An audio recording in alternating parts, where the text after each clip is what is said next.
I think if we're honest with ourselves and we were asked, do you believe in awakening? And by that I mean awakening as it is described in the various spiritual traditions, for example, the awakening of a Buddha, then most people would say that they don't believe in it, or they find it hard to believe in something called awakening. Likewise, we find it difficult to accept the existence of past and future lives. I think many people are inclined to believe in past lives, but with something for which we don't have any kind of empirical proof. Many people have a kind of natural instinct that there is something called karma. But if you were to ask them how that actually works, by what process karma brings about results in our life, then I think we'd find it difficult to answer.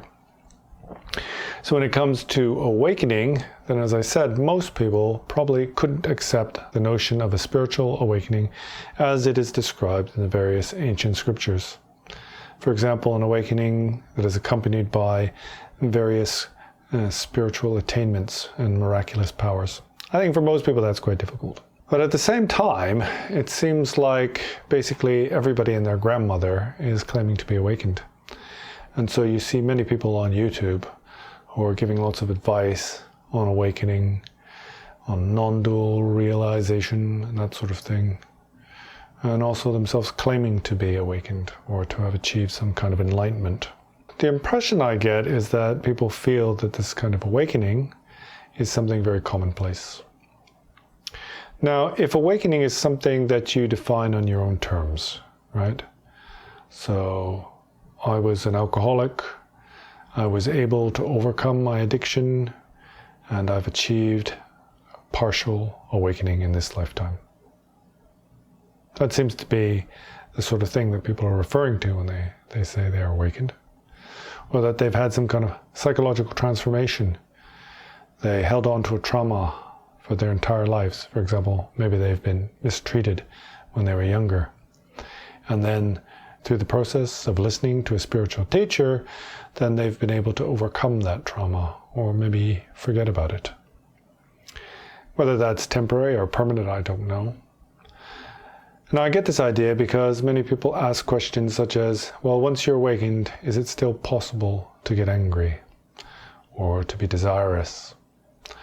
And then to me, this kind of just shows that the awakening they're talking about is not the awakening that is described in the various spiritual traditions.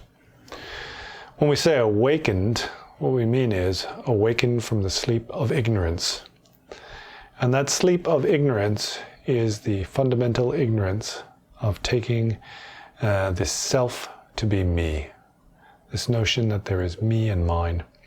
It's that relating to our experience from the perspective of I. And this is synonymous with dualistic thinking or conceptual thinking. But you know, we have to be perfectly straightforward and honest with ourselves that we only exist within a dualistic framework. Merely hearing a few words about non-duality does not equate to understanding non-duality. And even understanding non-duality does not equate to realizing the same. And that's the problem with most people. They think that merely having heard the words, then they are able to achieve some kind of awakening in this lifetime. And that's fine if people want to define themselves in that way. If it makes them feel better, then there's no problem with that.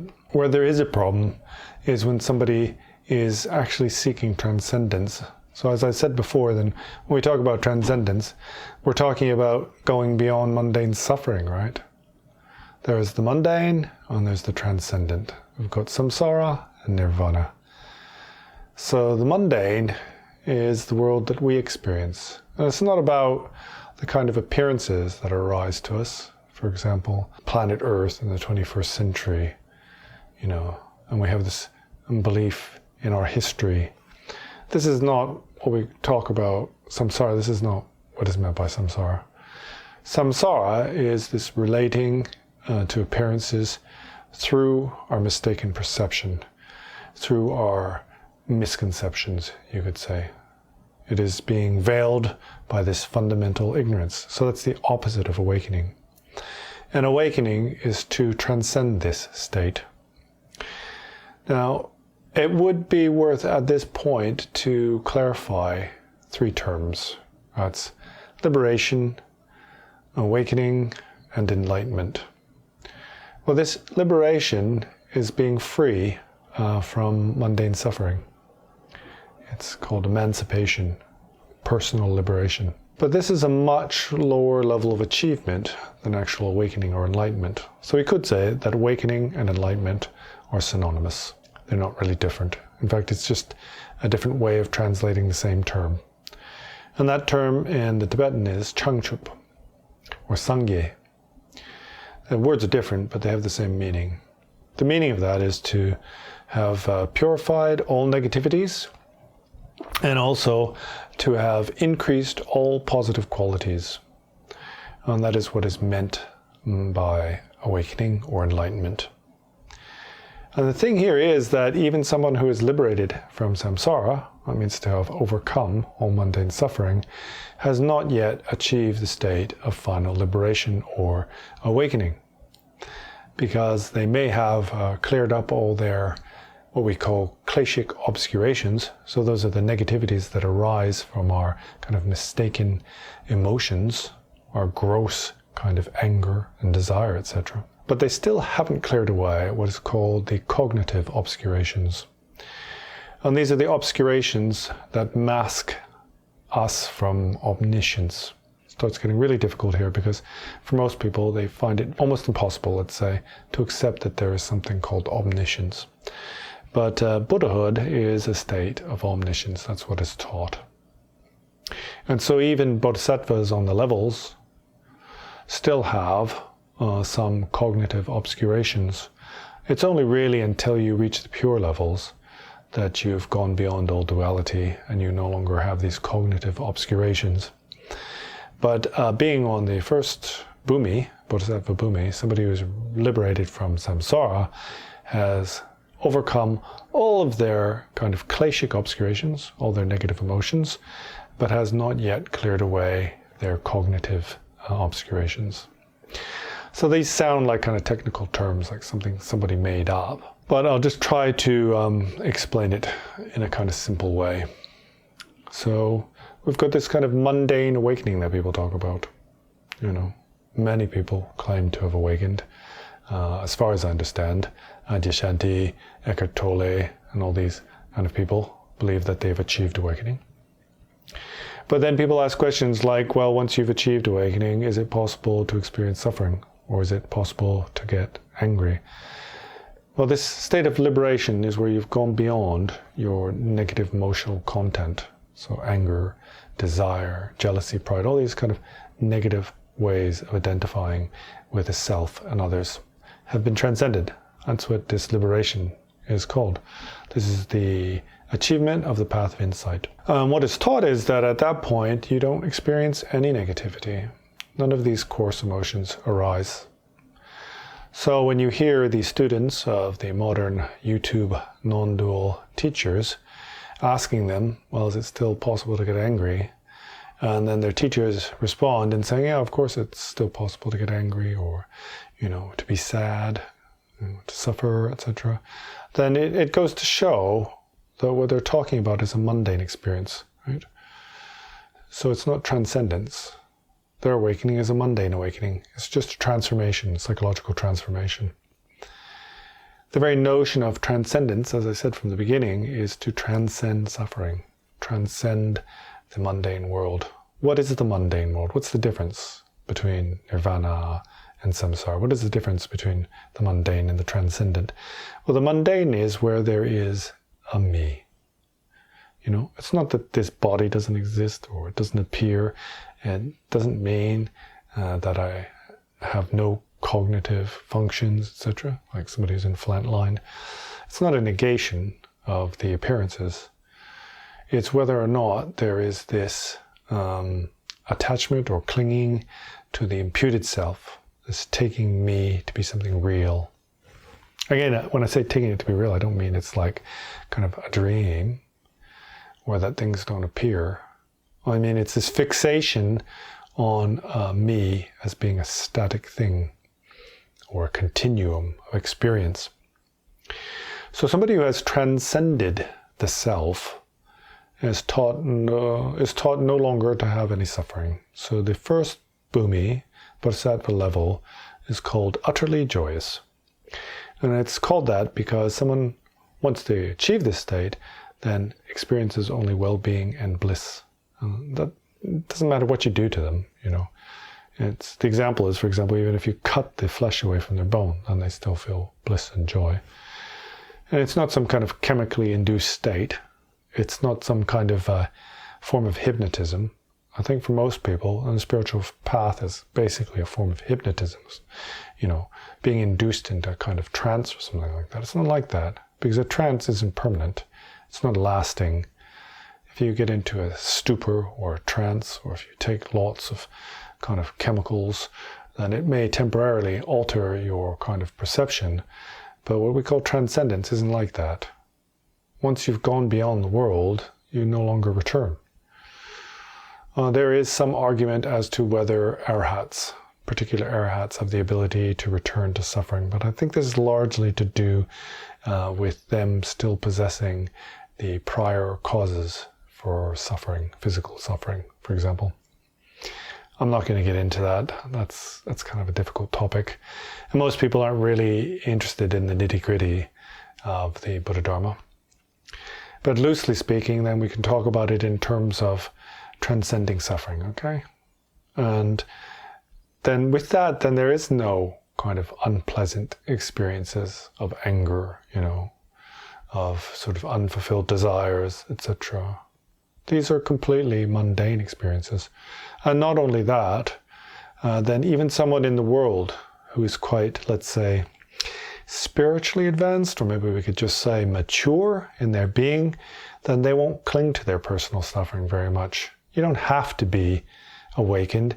You don't have to be liberated in order to kind of overcome mundane suffering. You need to be a special being to completely transcend mundane suffering, you know, a permanent and lasting change. But in order to be able to deal with or tolerate your mundane suffering is not required. You don't need to be a noble being to achieve that. So many of you will have heard of the 6 transcendent perfections. This is the sort of, well, we could say this is the bodhicitta of application. So we've got the bodhicitta of aspiration. That's this wish to benefit all beings, you know, to become enlightened, to benefit all beings. And there's the bodhicitta of application. And that application is the application of the 6 transcendent perfections.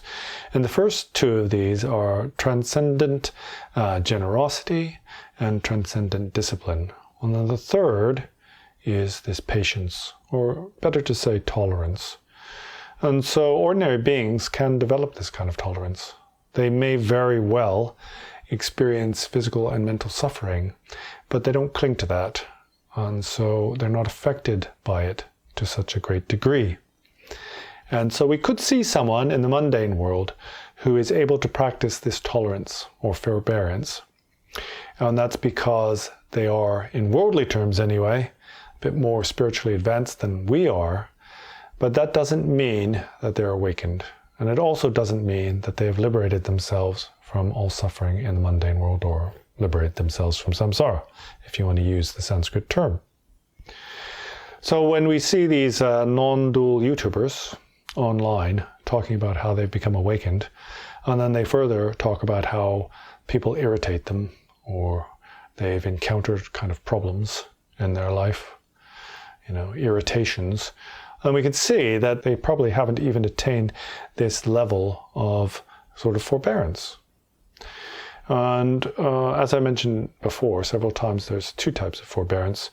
There's the forbearance of the difficult, or the negative, and there's the forbearance of the positive. We understand that forbearing negativities is an important thing, and also that it's difficult, but we don't have this feeling that we need to forbear the positive, you know, the feelings of bliss and well-being that arise. And that's just a sign that we don't really understand the spiritual path. This level of forbearing difficulties, hardships, for example, somebody is mean to us or says something nasty to us, then in general that irritates us, right? And so when you see people claiming sort of non-dual realization, and they're kind of, the way it's explained in the Tibetan Dharma anyways, it's like the skin of a newborn baby. You know that a newborn baby is very sensitive, and when they're first born, then they wrap them up in soft cotton and things like that. And they're very, very sensitive to any coarse sensations on the skin. And they can get upset quite easily because of this. And that's what, most of us are really like. We get offended very easily. If you question somebody's philosophical position or a statement they've made in their spiritual teaching, and they get irritated, then that's basically a sure sign that they haven't even really achieved a kind of mundane level of forbearance. People who have achieved this mundane level of forbearance are kind of open-minded and easygoing. Now, of course, the Dalai Lama's students think that he is a Chenrezig or a Buddha. He himself does not claim this. He's what is called, in his own terms anyway, a bodhisattva, an ordinary bodhisattva. So that's not a noble being. That's an ordinary being who is a bodhisattva. That's somebody on the paths and levels. And really, this kind of matches with his experience. He's not saying that kind of randomly. He's saying that because that's the way it would be identified if you were to look at how the scriptures define the stages of enlightenment. And the Dalai Lama is somebody who has a great level of this kind of mundane tolerance, forbearance. And you can see this because, his whole country was sort of stolen away, They destroyed all the temples and chased him out of the country. He was kind of the king of Tibet, right? And he still has this ability to forgive the Chinese for that great injustice. And he's always looking for ways in order to communicate and be kind of very human, even with his enemies, those people who wish to see his downfall. Recently there was some kind of really horrible smear campaign directed against the Dalai Lama, but it clearly didn't affect him personally. And he had this we kind of say he was big enough, or he had the forbearance to be able to apologize to people for their false accusations and not get upset. And so that's a real sign of somebody who has a very high level of this mundane tolerance. And so if you just post a comment on some non-dual YouTuber's channel questioning something they've said, and they immediately get upset, then you can see that they're, even in sort of mundane human terms, that they haven't developed much forbearance. Not only are they not awakened, but they're also quite an irritable and small-minded human being, mundane being. And then those people who have this mundane tolerance, then they're kind of more accepting. If you criticize them, then they will try to see your position, from your own perspective. They're able to put themselves in the shoes of others. And also they're readily able to accept their own faults. And this is a real sign of spiritual practice. Somebody who is accepting of their own faults, or is able to accept the notion that they may have got something wrong, is somebody who's kind of relative to us, is quite advanced. In mundane terms, I'm talking about mundane terms here. I'm not talking about advanced in terms of advanced spiritual practice. An advanced spiritual practitioner is either already achieved the path of insight, which is liberation, or they're on these sort of levels. They're on the path of accumulation or the path of juncture. And to be honest, it's very rare for us to meet anyone who has even entered the path of accumulation. In order to enter the path of accumulation as a bare minimum, you need uncontrived renunciation. So that's recognition that this samsara is nothing but suffering. And again, samsara isn't a place, it's not a location on the globe, on the planet Earth, at a particular latitude and longitude on a particular date. That's not what we mean by samsara. We mean by samsara is that as long as I have this clinging to self, as long as I have this mistaken me identification, then I will only experience suffering in the short term and the long term. And then somebody who has this naturally, uncontrived, they're not faking it, they're not just pretending to have renunciation. Somebody who has this has then entered the door of the Dharma. In terms of the Mahayana, it's slightly different. They say in order to enter the path of accumulation of the Mahayana, then on top of renunciation, you also need bodhicitta, uncontrived relative bodhicitta. So that's loving kindness, compassion for all sentient beings. And that sounds like something quite easy to achieve for us, but it isn't, because it's limitless. This is something that uncontrived and naturally arises even for one's enemies. Even if somebody's being horrible to you and upsetting you, and triggering you in the worst way, then you would never kind of abandon them or lose your love and compassion for them. And that's extremely difficult for us. I mean, we even sort of hold it against our own parents for what they did to us like 40 years ago or something like that. We find it very hard to let go of childhood traumas. And we don't sort of, we can't just get over it. It's very difficult for us. And we cling to these traumas very strongly. That's okay. It's natural, right? We're ordinary beings. We have to accept that we're ordinary beings. Where most people go wrong is they jump to the conclusion that they've gone beyond the ordinary being state. Now they're special individuals. That's a big mistake. We are ordinary beings. And naturally, as you progress, then you will no longer kind of hold it against others for what happened in your past. I mean, in the best case scenario, then you will have a belief, an unshakable belief in karma, cause and effect. And with that comes acceptance, because you see that everything arises out of your own karmic projections. That is, that you habituate yourself to negativity, and based on that, you experience suffering. That's quite difficult, especially for Westerners. We kind of like the idea of karma being some kind of payback, especially against our enemies. But we don't like this explanation that the reason we experience, for example, suffering, like maybe we fall ill with cancer, is because of something we did in the past. We don't like that. In general, we see it as being a sort of form of blaming the victim. But if you are a victim, then you have to ask yourself, whose victim are you? Now, for us, it's a lot easier when we have some past trauma. Let's say somebody bullied us, to point the finger at the person who is victimizing us. But when it comes to disease, for example, natural disaster, then in general, our only recourse is to put this down to kind of coincidence or to a random series of events. We like to say, I got unlucky. And likewise, when good things happen, we say, I got lucky. For me, this is a much more difficult position to accept than karma. Because what it means is that basically things happen randomly without a cause. And as far as I can see, that everything happens or is triggered by causes and conditions. It doesn't happen randomly. And this doesn't contradict quantum uncertainty. I mean, quantum uncertainty does not prove that things happen without a cause. In fact, if you ask any serious sort of theoretician, then they will admit that in order for the Big Bang to occur, there needs to be a certain amount of sort of pre-existent matter or energy, and at very least, there needs to have been established in the universe the physical laws of the universe. And so if there is pre-established laws that dictate how things are able to proceed or evolve, then that means that there is some kind of prior cause or condition.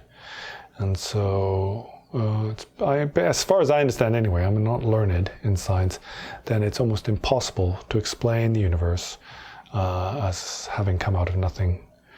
We can kind of explain away the transmission of matter into energy, and we can balance things out overall in universal terms, but there does need to be a certain amount of kind of pre-existent matter or energy already there before we can set the whole thing in motion. And so in general, we're stuck with this problem, right? It's like, where did everything come from? And it's quite easy to put it down to God, and that's not foolish in any way. I mean, Leibniz came to that conclusion. He was no fool. It isn't a conclusion that's accepted in the Buddha Dharma, but that's a really deep topic. The only thing I will say on this matter is that the problem is not that we can't find the answer. The problem is that we're asking the wrong question. Our questions are based on assumptions, and these assumptions revolve around this issue of existence and non-existence. And to my mind anyway, then this is very compatible with quantum uncertainty. Yeah. I'm not trying to pretend that the Buddha invented quantum physics.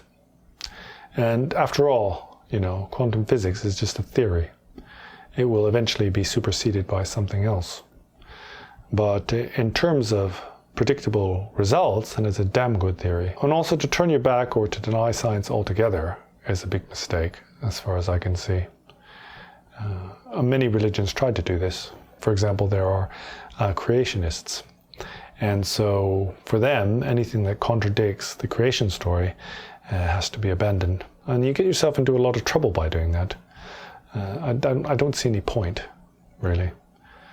We all benefit from science, and no matter how much we like to tell ourselves we don't need it, we also have great faith in science.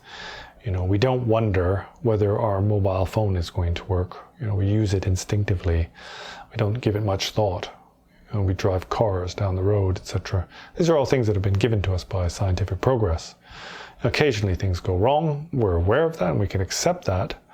But in general, we have great faith.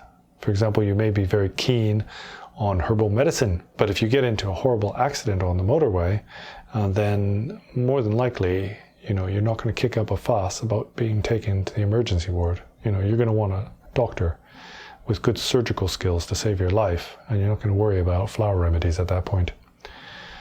But this is the main problem we have, is we're not honest with ourselves. A lot of it is wishful thinking, and it's also egotism. And so people are very quick to sort of jump to the conclusion that they've attained something special. This is kind of a modern poison, a modern disease. And it's largely down to this kind of new explosion in social media. And so many people have become famous in a very short space of time. And then they kind of come to the assumption or conclusion that because they're famous, then they must have something special to offer. That it's like basically everybody's an expert, And this is very dangerous. If someone, and it could just be by, whatever circumstances came together because of the algorithms working in a particular way, and they gain millions of followers. And then they kind of come to the conclusion that there's something special just because they have millions of followers. Well, in the Buddha Dharma at least, then this is a consequence of your previous positive karma, these accumulations of karma that you made in previous lives. And again, you may not believe in past and future lives. You may not believe in karma, cause and effect. Whatever the case is, there's a lot of people out there who have no idea what they're talking about, who see themselves to be experts, and not only that, other people see them to be experts. And this is very dangerous and very harmful, especially when it comes to things like, geopolitics, etc., and psychiatry. I can think of a few. Because when people put their trust in these individuals, it shapes very much how they see the world. And the world has become a very strange place and very polarized. It's far better to remain humble and not to think you know too much. And it's the same, it's no different between sort of influencers on YouTube and on Twitter, etc., and people who are teaching the spiritual path these days. I think secretly, deep down inside, many people who are posting teachings on non-duality on YouTube, secretly, then they wish to become extremely famous. And it's because they're motivated by normal, mundane, negative emotional tendencies, what we call the kleshas. And we all are. It's just that some people aren't very cautious about it. And they're not cautious because they're uneducated or ignorant about the spiritual path. And so they don't fear fame. And this comes back to the original point, and that's this tolerance of the good things. And this is far more dangerous than the bad things. I mean, we do have to forbear difficulties. The problem is that, for example, we could gain millions of followers, and then basically we become a complete egomaniac. And that's the worst possible scenario for somebody on a spiritual path. If you gain loads of followers and then you start seeing yourself to be somebody big and important, and then you'll just get carried away by your negative emotional tendencies, these kleshas. And it's a big reason why so many spiritual communities go wrong. Because of accumulations of previous merit, previous lifetimes, then in this lifetime somebody becomes extremely famous and gains lots of followers. And then their sort of fame corrupts them. Like fame and fortune, these things corrupt us because we're susceptible to pride. And then they start thinking that they are something special, and then they kid themselves on that everything they do is for others, because they see themselves to be a special spiritual individual. And in the end, a lot of people get mistreated and abused, and it all goes wrong eventually. And it often goes horribly wrong. So the best advice I can give for somebody on the spiritual path is to remain very humble. Don't see yourself to be special. And don't be ready to jump to the conclusion that you've made significant progress. Whatever that it is arises, then you should remain kind of indifferent to it. Don't get excited, and also don't let it get you down, for example, if you're unable to meditate. It's better to remain stable and to have this kind of tolerance that is able to tolerate the negativities, the bad things. For example, falling asleep in meditation, not being able to concentrate, having too many thoughts. You have to forbear that, but also you have to forbear those circumstances in which bliss and clarity and non-thought arise to mind. And if you have something that seems like a special experience in your meditation, the best thing you can do is just to make a mental note of it and then forget all about it completely. Because it will only lead you astray. The appearances themselves are not important.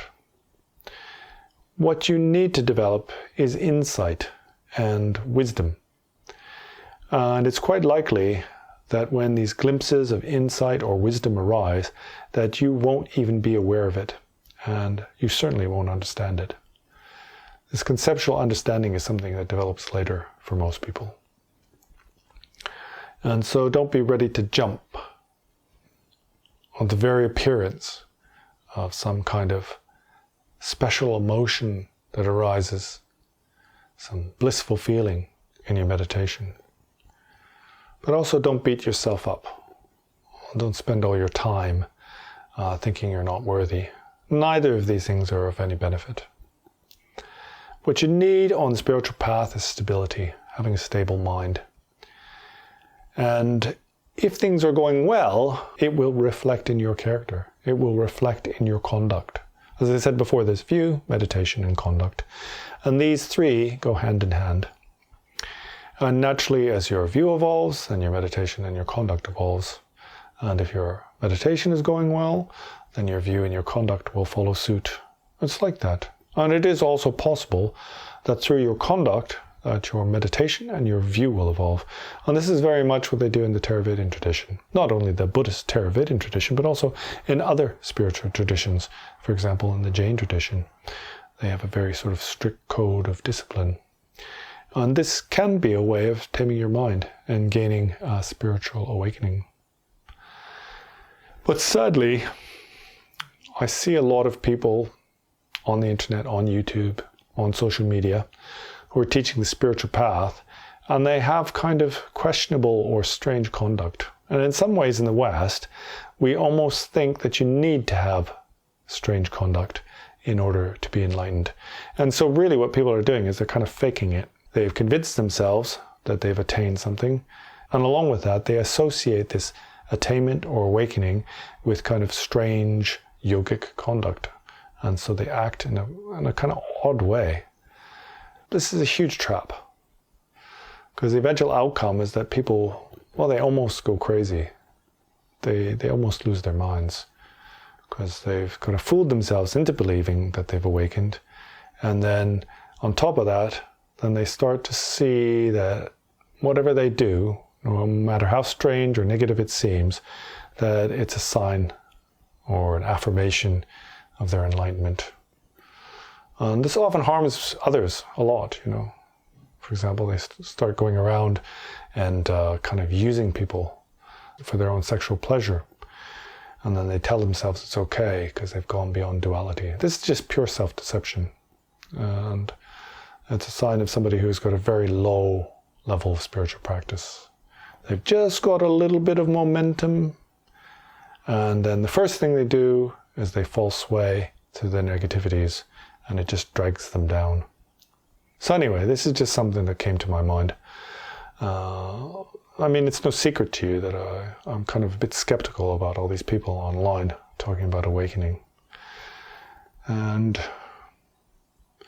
when I look at somebody like Eckhart Tolle, for example, who apparently believes that he is awakened or enlightened, then I don't really see a whole lot of danger there.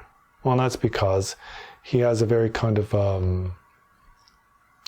good outlook, and also he's quite a humble person. He seems to have a good sense of what is appropriate and inappropriate, and so he doesn't conduct himself in a strange manner. He doesn't sort of act like this sort of accomplished master of the past. What we say in the Tibetan tradition is act like a siddha. So a siddha is an accomplished master. So Eckhart Tolle doesn't act like that, and Rupert Spira, as far as I know, also doesn't act like that.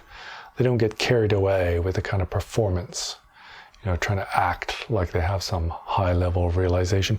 And the reason why people act like this is because they don't understand enlightenment. They see the stories of the masters of the past, for example, Bankei or Milarepa, whoever they be, and they act in a way that ordinary beings can't understand. And so then what happens is they equate awakening with strangeness. And it's not on the basis of the realization of this past master. It's based on this kind of misunderstanding what awakening is and how those stories of enlightened beings are relevant to their process of awakening.